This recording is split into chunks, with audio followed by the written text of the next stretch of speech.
FPI menggeruduk rumahnya Gus Fuad Pleret. Ini tidak bisa dibiarkan. Ini wajib dilawan. Arogansi dan kelicikan orang-orang FPI tidak boleh dibiarkan. Arogansi mereka, kelicikan mereka tidak boleh dibiarkan. Wajib dilawan.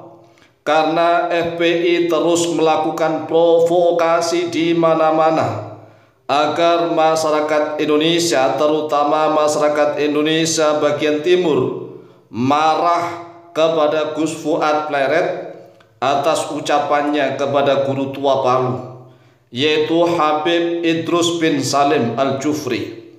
Ini provokasinya orang-orang FPI, selalu memanas-manasi suasana agar orang-orang Islam yang ada di Palu, terutama Abnaul Khairat, orang-orang Islam yang ada di timur, marah dan menuntut agar Gus Fuad Pleret ditangkap. Inilah kelicikannya orang-orang FPI. Mengapa mereka licik? Karena upaya provokasi ini sebenarnya berusaha ingin menutupi hinaan dan cacian yang sering diucapkan oleh para oknum habaib kepada para tokoh Nusantara. Coba kita hitung-hitungan. Gus Fuad Pleret memang sebenarnya sudah terbiasa menyebut kata monyet untuk banyak hal. Lihat sajalah konten-konten videonya. Beliau sering menyebut kata monyet untuk banyak hal, bukan hanya untuk guru tua saja. Namun kata monyet ini sengaja di-framing oleh para tokoh FPI untuk menangkap Gus Fuad Pleret. Inilah kelicikan dan arogansinya tokoh-tokoh FPI. Dengan tuduhan hinaan atau cacian atau pelecehan kepada guru tua. Padahal kita koreksi video-videonya Gus Fuad Pleret. Gus Fuad Pleret sering menggunakan kata monyet untuk banyak hal. Sebagaimana mohon maaf nih, orang-orang di Indonesia itu kadang-kadang sering menggunakan kata-kata binatang untuk banyak hal, bukan hanya untuk satu dua orang saja. Tetapi kata-kata monyet yang keluar dari lesannya Gus Fuad ini sengaja di-framing oleh tokoh-tokoh FPI untuk membakar kemarahan Abnaul Khairat, orang-orang yang ada di Indonesia Timur, agar mereka selalu mengadakan demonstrasi. Mereka menuntut kepada pemerintah dan aparat kepolisian untuk menangkap Gus Fuad Pleret. Ini adalah bentuk kelicikan, bentuk arogansi.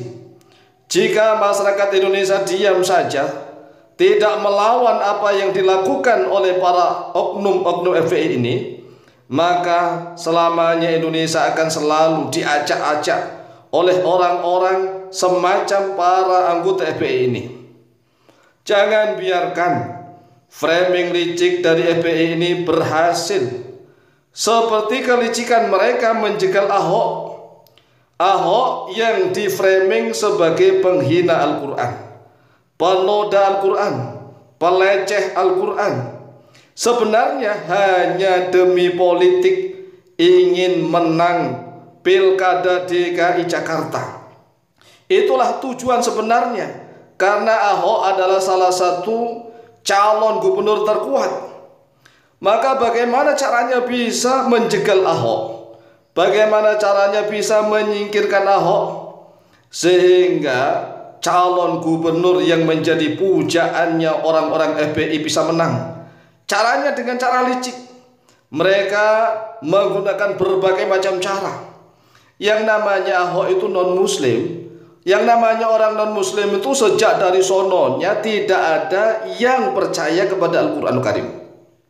Orang-orang non-muslim, apalagi pendeta-pendetanya, setiap saat mereka menghina Al-Quran, setiap saat mereka menghina Nabi Muhammad SAW.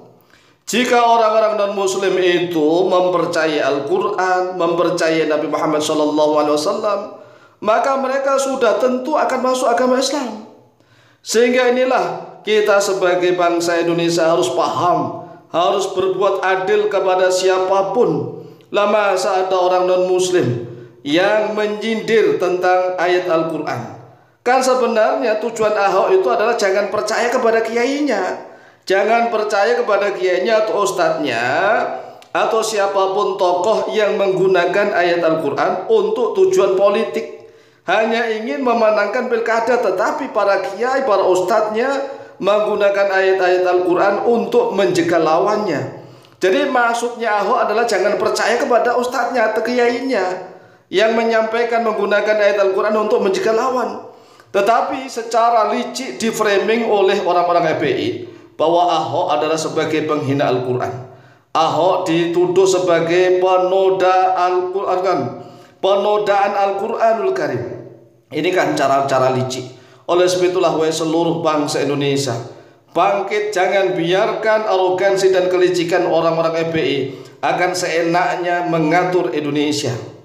Kita sebagai bangsa Indonesia harus paham dan sadar bahwa kita sebagai orang asli Nusantara, yang mana cacuk kita, buyut kita, semuanya ada di Nusantara.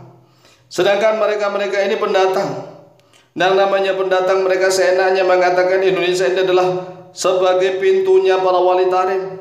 Indonesia ini sebagai anaknya orang-orang Yaman. Ini kan pelecehan. Mereka sering menghina, mencaci maki tokoh-tokoh kita. Lihat saja bagaimana Gus Dur dihina, Kiai Said Akil Siraj dihina-hina. Banyak sekali tokoh-tokoh bangsa kita dihina oleh oknum-oknum Habaib Alwi. Dan kalau seandainya Gus Fuad Loret ini hanya satu kata, yaitu kata monyet, kemudian sampai mereka demo besar-besaran, kita wajib melawannya. Kita wajib melawannya. Kita jangan sampai dibodohin, dipraming, dilicikin oleh mereka. Mereka setiap saat menghina, melecehkan siapapun seenaknya. Nah, kalau Gus Fuad Loret misalnya dituntut dengan kata-kata monyet ini misalnya, maka seandainya seluruh Indonesia diam saja, maka Indonesia ini akan dijadikan bergedel. Indonesia akan dijadikan bubur ayam oleh orang-orang yang ada di Indonesia. Oleh sebab itulah seluruh rakyat Indonesia harus sadar, kita tidak mau dilicikin oleh mereka. Dan seluruh saudara kami kaum muslimin yang ada di timur, janganlah kalian mudah terprovokasi oleh ucapan-ucapan para oknum, para pembesar dari FPI. Karena saat ini alhamdulillah sudah mulai semakin banyak orang-orang yang jadi tokohnya FPI sadar dan bertobat mencintai negara kesatuan Republik Indonesia. Demikian, semoga manfaat dan barokah, lebih kurangnya mohon maaf. Wallahu taala a'lamu bishawab.